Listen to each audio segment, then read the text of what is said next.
Well, the guy to my right has had an awfully busy week, and he is Josh Davis, the new offensive coordinator here at the University of South Dakota, fresh off a national championship with South Dakota State in Frisco, Texas, just this past Sunday. And Josh, first off, welcome to Vermilion. What a wild few days for you and your family. Yeah, it has been wild. It's been exhausting, but ultimately enjoyable. Just a celebration, what would that have been, Sunday, and then even that celebration lasted for 24 to 36 hours, and then obviously the decision was been made that I was going to become a Coyote, so emotional throughout that decision. But once I got headed south past Sioux Falls, my plan for the future and my excitement for what's to come set in, and I feel very good.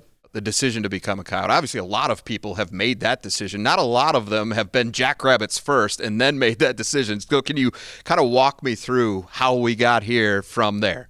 Yeah, it's an elephant in the room. But I left Northwestern College last February to pursue a Division I chance to coordinate. And my time at South Dakota State last season was very fulfilling with the role that I played.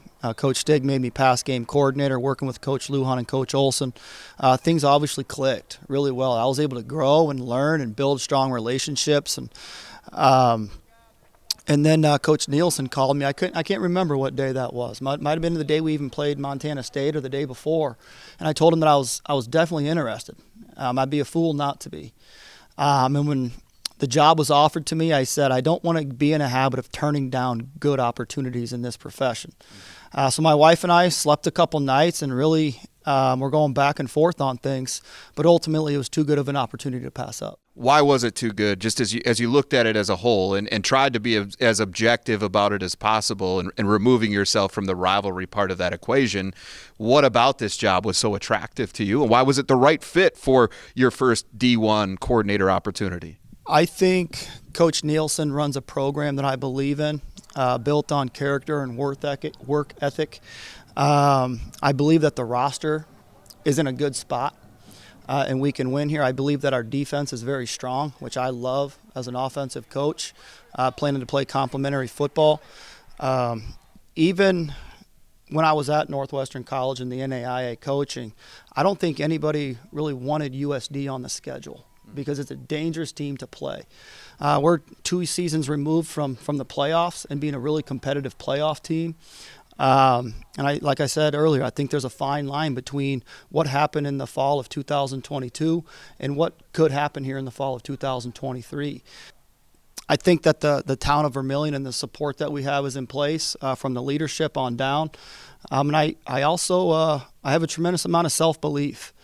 I'm naturally humble, but at the same time, I'm a competitor.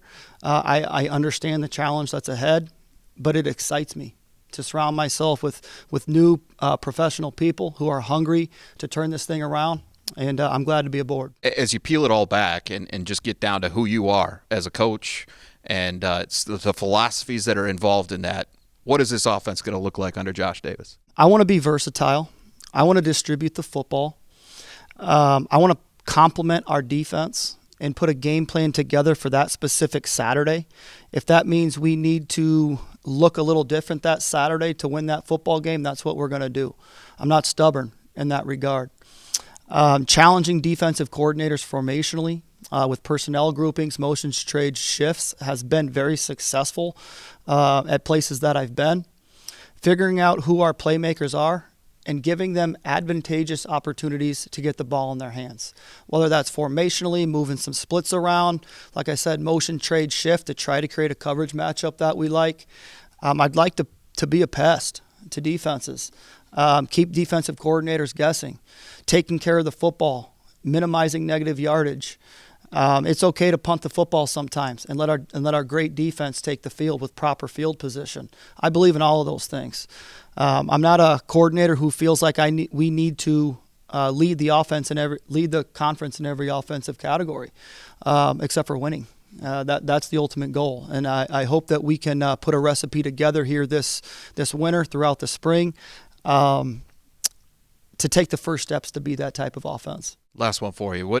What's the best piece of advice that you've gotten till now, either as a player or as a coach, that you're going to be bringing with you into this opportunity and hoping to utilize as you try to achieve all these things that you've set? Coach every second. Where it's January. So what does that mean? Coaching for me right now means building relationships, looking young men in the eye and seeing what they want out of their experience here in Vermilion, and talking to them about what needs to happen for them to achieve that plan.